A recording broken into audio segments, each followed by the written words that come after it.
Continuando nosso estudo sobre as perspectivas, nós iremos agora, depois de fechar as perspectivas cônicas, iremos falar agora novamente, voltar para as projeções cilíndricas, só que agora, projeções cilíndricas ortográficas axonométricas, onde iremos detalhar aí as perspectivas isométricas, dimétricas e trimétricas. Então, o que seriam as perspectivas axonométricas?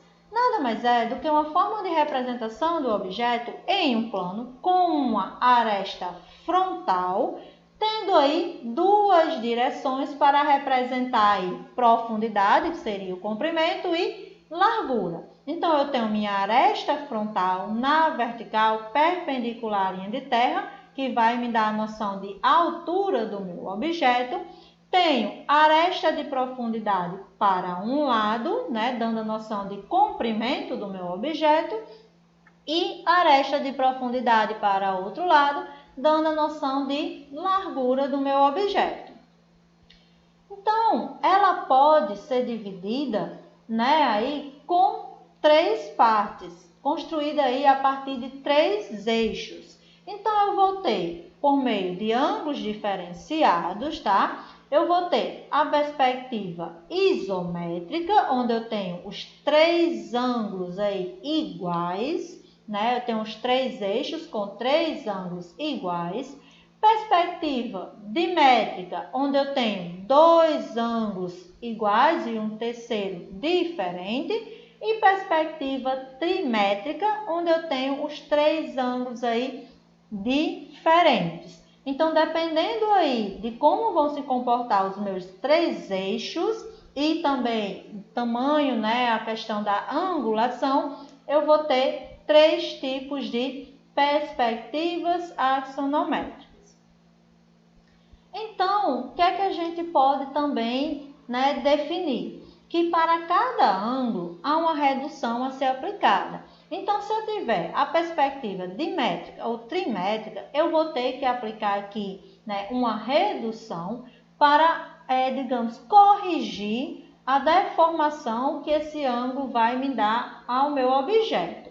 Já se eu tenho a perspectiva isométrica, como o próprio nome já diz, iso vem de igual. Então, eu tenho que os três eixos estão aí distribuídos de forma com três ângulos iguais. Então, mesmos ângulos, mesmas medidas, ou seja, sem reduções. Tanto que é a opção mais utilizada, onde você representa o seu objeto sem precisar estar reduzindo as medidas, sem precisar estar alterando aí, apresentando aí reduções nas medidas do seu objeto.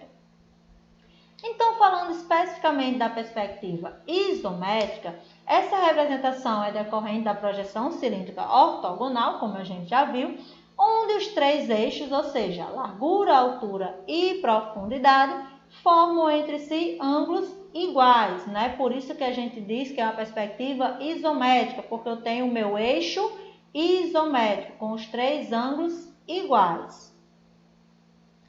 Então, por razões práticas, a gente basicamente aqui vai projetar o nosso objeto, vai organizar ele com o eixo Z na vertical e com um ângulo de 30 graus para um lado, 30 graus para o outro, que seria justamente aí a diferenciação, dos 120 graus menos 90, que daria aí os 30 graus. Então, eu vou encaixar, vou representar o meu objeto com uma aresta frontal e com uma aresta com 30 graus para um lado, 30 graus para o outro.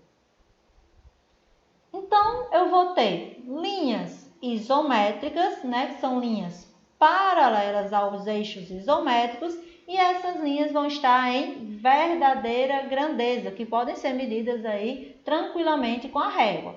Então, eu vou ter eixos, que já foram definidos, e eu vou começar a colocar linhas paralelas a esses eixos isométricos para um lado, para o outro lado e também na vertical, formando aí né, tendo aí os 3 eixos isométricos que vão definir que eu vou começar a representar o meu objeto.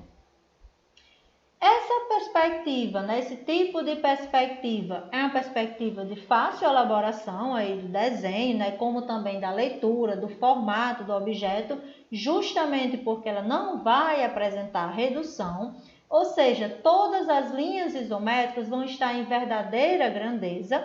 E se for o caso de eu ter linhas oblíquas aos eixos isométricos, essas sim vão se apresentar como deformadas. Então, num caso como esse, eu tenho o eixo isométrico para um lado, para o outro e na vertical. E se eu tenho alguma linha oblíqua que não se encaixa nesse eixo isométrico, ela vai ser feita por último e a ela sim, né, vai ser aplicada aí uma pequena deformação.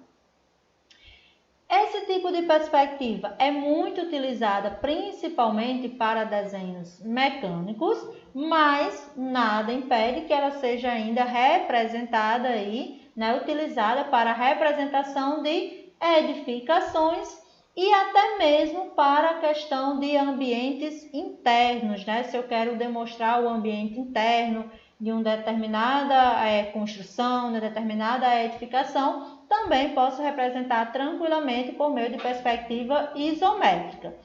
Além disso, ela é muito utilizada para representação em projetos de tubulações, né, projetos hidrossanitários, como também sistemas de distribuição ou de água, de energia. Então, eu posso representar por meio de perspectiva isométrica. Então, como que a gente poderia construir uma perspectiva isométrica?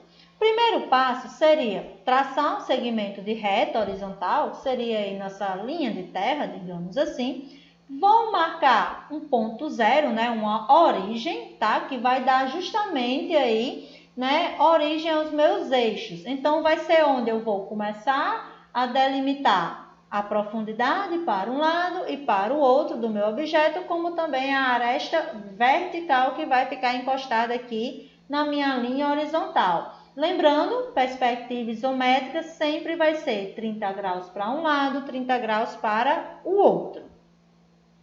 A partir daí, eu vou analisar as vistas ortográficas do objeto que foi dado. Então, aqui eu até fiz uma pequena diferenciação, né, uma numeração sobre as faces desse objeto aí que estão sendo demonstradas por meio das vistas ortográficas. Então, se eu olhar minha vista frontal, eu tenho que essa face está mais próxima do observador, essa segunda face um pouquinho mais distante e eu tenho, né, um pedaço, uma face lá atrás, porque eu tenho uma aresta não visível.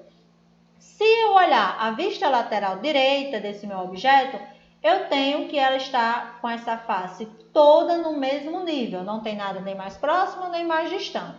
E se eu olhar a vista superior, eu vou ter que essa face está mais acima, porque está mais larga, está mais próxima do observador, essa face um pouco mais abaixo e essa face lá mais abaixo ainda.